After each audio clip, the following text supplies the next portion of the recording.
नमस्कार साथियों, संकल्प क्लासेज में आप सभी का स्वागत है। जैसे कि हमने समाजशास्त्र क्लास चल रही थी हमारी, उसमें आज ये नेक्स्ट क्लास है। तो आज ये पार्ट तीसरा कौन सा है? पार्ट 3, इसमें वर्ण,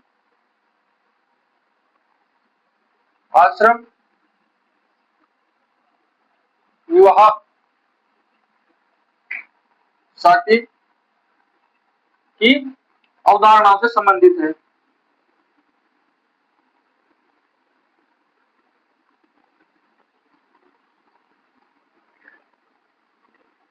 अवधारणाओं से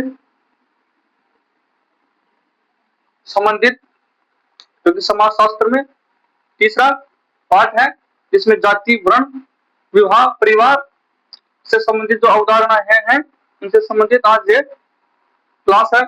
तो यह क्लास बहुत ही महत्वपूर्ण रहने वाली है, तो क्लास में लास्ट टाइम तक बने रहना। तो इसमें पहला प्रश्न किस प्रकार से है? पहला प्रश्न इसमें कि वर्ण व्यवस्था के अंतर्गत समाज को कितने वर्णों में विभाजित किया है? देखो, एक इसमें की जो वर्ण व्यवस्था है इसके अंतर्गत जो समाज है इसको कितने वर्णों में विभाजित किया है? तो प्रमुख वर्ण कितने हैं? 4 प्रमुख वर्ण 4 है। तो हम कहेंगे कि वर्ण के आधार पर समाज को 4 आधार पर वर्गीकृत किया गया है या विभाजित किया गया। तो वर्ण प्रमुख कितने हैं? 4 वर्ण। तो 4 वर्ण कौन कौन से हैं? देखो, 4 वर्ण है। पहला है इसमें ब्राह्मण, दूसरा है इसमें क्षत्रिय, तीसरा वैश्य और चौथा शूद्र। ये प्रमुख 4 वर्ण है। इन वर्णों की उत्पत्ति देखें तो किससे हुई है? इन वर्णों की उत्पत्ति आदि पुरुष से। किससे मानी जाती है? आदि पुरुष से वर्णों की क्या मानी जाती है? उत्पत्ति।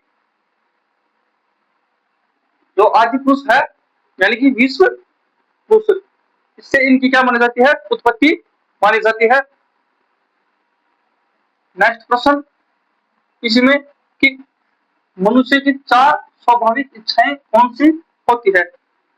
देखो, प्रश्न है इसमें कि जो मनुष्य है इसमें जो समाज में रहता है, इसमें जो मनुष्य की प्रमुख स्वाभाविक जो इच्छाएं होती है तो वह कितनी है? तो मनुष्य की स्वाभाविक इच्छाएं प्रमुख रूप से 4 बताई है। किस प्रकार से? जिसमें पहला है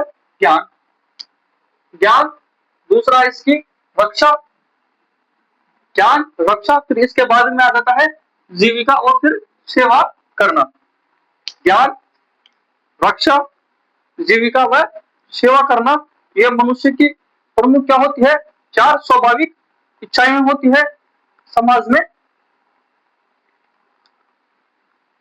नेक्स्ट प्रश्न इसी में किस प्रकार से कि वर्ण शब्द का अर्थ क्या होता है? क्या है जो वर्ण शब्द है इसका सामान्य अर्थ क्या होता है? देखो, वर्ण है इसका सामान्य अर्थ क्या होता है? रंग से। देखो, वर्ण शब्द का सामान्य अर्थ होता है रंग या वर्ण से। देखो, वर्ण का अर्थ होता है वैसे चुनाव, लेकिन इन दोनों से ही इस वर्ण शब्द का क्या लिया गया है? अर्थ लिया गया है। इन दोनों से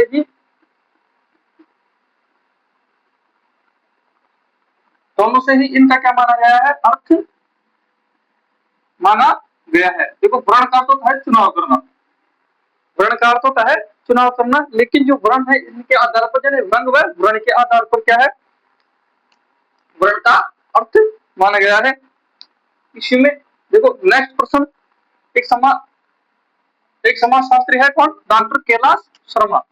इनके अनुसार देखें तो देखो, वर्ण क्या है? डॉक्टर कैलाश शर्मा के अनुसार इन्होंने भी डॉक्टर कैलाश शर्मा के अनुसार वैदिक साहित्य में वर्ण शब्द का प्रयोग किनके लिए हुआ है? यानी कि जो डॉक्टर कैलाश शर्मा है इन्होंने जो वैदिक साहित्य यानी कि वेद है, इन्होंने क्या कहा कि जो वेद है इसमें बताया कि जो वैदिक साहित्य है इसमें वर्ण शब्द का प्रयोग किनके लिए हुआ है? तो देखो, वैदिक साहित्य में वर्ण शब्द वही है जैसे ब्राह्मण, क्षत्रिय, वैश्य और शूद्र, इनके लिए ही इनका प्रयोग है। किसमें? वैदिक साहित्य में। यह किसके अनुसार है? तो डॉक्टर कैलाश शर्मा के अनुसार। डॉक्टर कैलाश शर्मा को कहते हैं कि जो वेद है इनके अनुसार भी जो समाज में जो प्रमुख 4 वर्ण है या जाति है तो है इसी प्रकार जैसे ब्राह्मण, क्षत्रिय, वैश्य और शूद्र इन्हीं के आधार पर किया गया है। इसी में नेक्स्ट प्रश्न कि वर्ण विभाजन का आधार क्या माना गया है। देखो वर्ण देखें कि वर्ण क्या है, वर्ण के आधार पर, और इसमें क्या है जो विभाजन है इनका किसके आधार पर माना गया है। तो देखो इसका विभाजन है गुण, सबसे पहले गुण, गुण, प्राकृतिक स्वभाव और प्रवृत्ति, या इनके आधार पर क्या है जो वर्ण है इनका आधार माना गया है, न कि रंग व जाति या जन्म के अनुसार। जन्म के अनुसार क्या है इनका विभाजन नहीं माना गया है। किनके आधार पर, गुण, प्राकृतिक और स्वभाव व प्रवृत्ति के आधार पर क्या है जो वर्ण है इनका आधार सुनिश्चित किया गया है। इसी में नेक्स्ट प्रश्न कि वर्ण व्यवस्था की उत्पत्ति क्या है। जो वर्ण व्यवस्था है इसकी उत्पत्ति सबसे प्राचीन सिद्धांत कौन सा है। यानी वर्ण व्यवस्था है इससे संबंधित, इसकी उत्पत्ति से संबंधित जो सिद्धांत है वह सबसे प्राचीन सिद्धांत कौन सा माना गया है। तो वर्ण व्यवस्था की उत्पत्ति का सबसे प्राचीन सिद्धांत माना गया है परंपरागत सिद्धांत। किसे, परंपरागत सिद्धांत यह है वर्ण व्यवस्था के सबसे प्राचीन सिद्धांतों में से माना गया है। नेक्स्ट प्रश्न कि परंपरागत सिद्धांत किस ग्रंथ के विवरण को स्वीकार करता है। यानी जो परंपरागत सिद्धांत है यह किस ग्रंथ को स्वीकार करता है। यानी जो परंपरागत ग्रंथ या सिद्धांत है यह किस विवरण को स्वीकार करता है। तो देखो परंपरागत सिद्धांत यह सबसे प्राचीन ग्रंथ है। इसमें वर्ण क्या है, वर्णों का सिद्धांत मिलता है। वर्ण प्रमुख रूप से देखे हमने कि वर्ण प्रमुख रूप से 4 है। इसमें इसका सिद्धांत देखें तो इसका विवरण जो स्वीकार करता है वह ऋग्वेद के पुरुष सूक्त में इसका क्या मिलता है, वर्णन मिलता है। जो ऋग्वेद है इसके जो पुरुष सूक्त है क्या है, तो ऋग्वेद इसकी जो पुरुष सूक्त मंडल है इसमें इसका क्या मिलता है, विवरण देखने को मिलता है। पुरुष सूक्त में क्या बताया है कि जो पुरुष सूक्त है इसमें बताया है कि जो वर्ण है इनकी उत्पत्ति आदि पुरुषों के अंगों से मानी गई है। जो कि आगे हम इसी में देखेंगे कि किस प्रकार से वर्ण की उत्पत्ति आदि पुरुष या विश्व पुरुष से मानी गई है। तो इसी पुरुष सूक्त में जो है जो ऋग्वेद में यह वर्णन मिलता है कि जो है कि वर्णों की उत्पत्ति किस प्रकार से हुई है। नेक्स्ट इसमें कि ऋग्वेद के अनुसार विश्व पुरुष या आदि पुरुष, देखो वही कि ऋग्वेद के अनुसार विश्व पुरुष या आदि पुरुष के किस अंग से किस वर्ण की उत्पत्ति मानी गई है। यानी कि जो ऋग्वेद है इसके अनुसार देखें तो आदि पुरुष है इसके किस अंग से, यानी कि किस अंग से किस वर्ण की उत्पत्ति मानी गई है। तो देखो किस प्रकार से देखें, प्रमुख रूप से 4 है तो किस प्रकार से किस जाति का जन्म होता है। तो देखें पहला है इसमें, पहले देखें तो मुख, यानी कि जो आदि पुरुष है उसके मुख से किस जाति का जन्म हुआ। तो आदि पुरुष है इसके मुख से देखो ब्राह्मणों का जन्म होता है। ब्राह्मणों की उत्पत्ति किससे मानी गई है, आदि पुरुष के मुख से ब्राह्मणों की उत्पत्ति मानी गई है। इसी में नेक्स्ट है जंगा या जान, क्या है तो जंगा या जान, यानी कि जो आदि पुरुष है इसकी जंगा या जान से किसकी उत्पत्ति मानी गई है। तो वैश्य वर्ण आता है उसकी उत्पत्ति किससे मानी गई है, जो आदि पुरुष है उसकी जंगा व जान से इसकी उत्पत्ति मानी गई है वैश्यों की। इसी में नेक्स्ट है तीसरा क्या, बाहु या भुजा, यानी कि भुजाओं के अनुसार देखें तो भुजाओं के अनुसार किसकी उत्पत्ति मानी गई है। तो भुजाओं के अनुसार जो क्षत्रिय है तो उनकी उत्पत्ति किससे मानी गई है, आदि पुरुष के किससे मानी गई है, भुजाओं से या बाहों से इनकी उत्पत्ति मानी गई है। क्षत्रिय की उत्पत्ति इनसे मानी गई है। इसी में एक है कौन सा, शूद्र। जो शूद्र है इसकी उत्पत्ति देखें तो आदि पुरुष के किससे मानी गई है, पैरों से क्या मानी गई है, आदि पुरुष की उत्पत्ति या जन्म इनका माना गया है। तो प्रमुख रूप से इस प्रकार से जो वेद के अनुसार जो आदि पुरुष है इसके अंगों की बात कर ली कि किस अंग से किसकी उत्पत्ति मानी गई है। इसी में नेक्स्ट है कि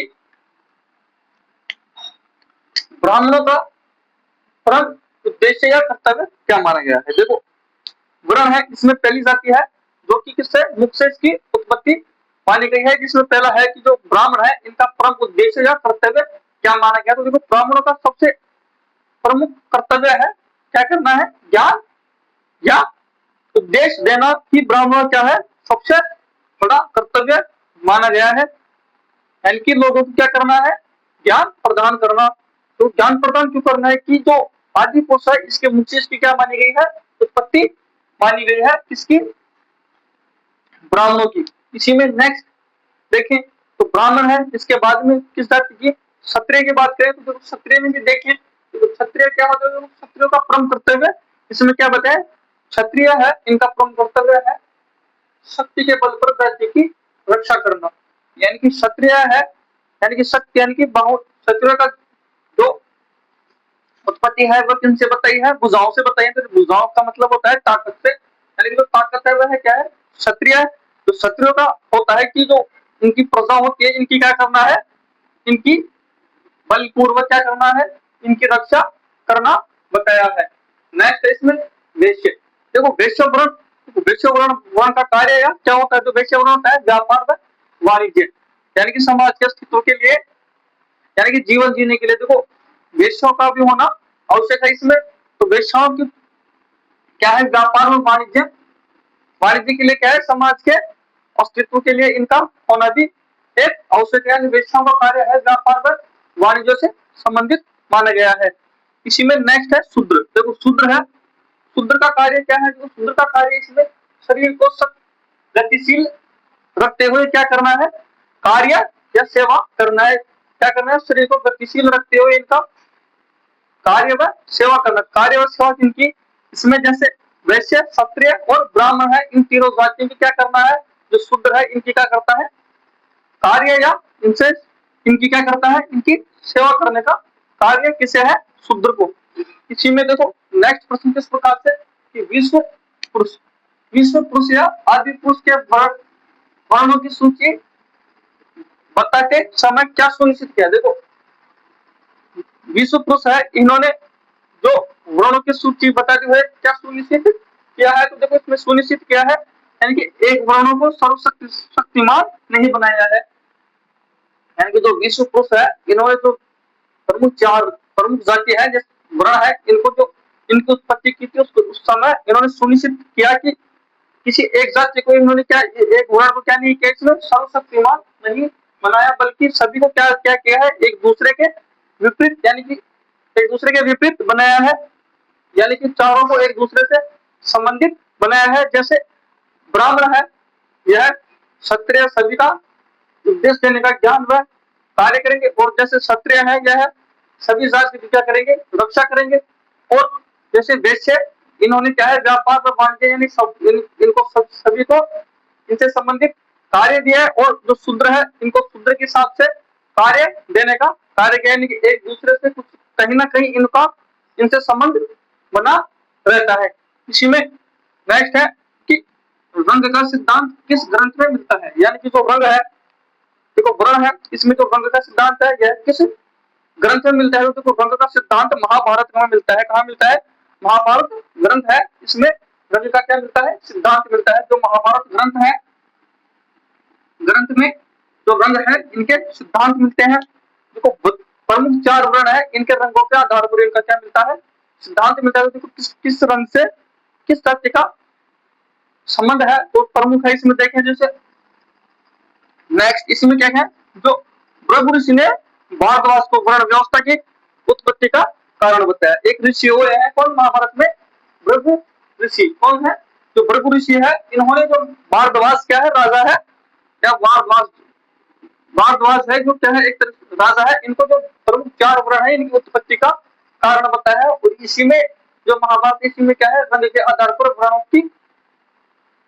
उत्पत्ति किस प्रकार से है, तो रंग सिद्धांत किस प्रकार से। जैसे ब्राह्मण है, पहला इसमें ब्राह्मण, यानी कि ब्राह्मण का रंग कैसा बताया है इसमें महाभारत में, तो सफेद रंग का बताया है ब्राह्मणों को। इसी में जो क्षत्रिय है, इन्होंने क्षत्रिय का रंग कैसे बताया है, लाल, लाल इसमें क्षत्रिय कैसे, आंखों से।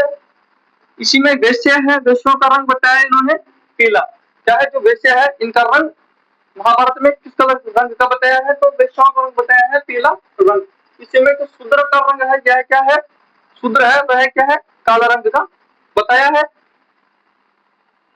नेक्स्ट इसमें नेक्स्ट प्रश्न है कि वर्ण व्यवस्था की आलोचना किस आधार पर की जाती है। देखो वर्ण व्यवस्था है, इसकी आलोचना आलोचना है यह किस आधार पर की जाती है? देखो इसकी आलोचना है जन्म आधारित होने के कारण यह क्या होता है, जन्म आधारित होने के कारण यह असमानता व भेदभाव क्या करता है, बढ़ावा देता है। और वर्ण यानी कि जन्म आधारित होने के कारण यह क्या करता है, असमानता व भेदभाव को बढ़ावा देने का कार्य करता है।